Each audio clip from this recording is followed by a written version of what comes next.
প্রথমে ওয়েবসাইটে ঢুকেই আপনারা দেখতে পারবেন এভাবে টিমের নাম, ট্যাগ নেম, তারপর যে লিডার থাকবে তার নাম, তারপর আপনাদের মোবাইল নাম্বারটা দিবেন, জিমেল নাম্বারটা দিবেন, তারপর নেক্সট।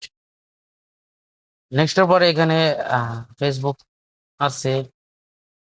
ফেসবুকে যেমন এইটা ফলো করে দেখবেন, তারপর আপনারা এই যে এখানে ইন গেম নাম আছে, প্লেয়ার ইন গেম নাম, প্লেয়ার 1 2 3, আর তাদের 4 5, আর তাদের ইউআইডি-টা দিয়ে দিবেন।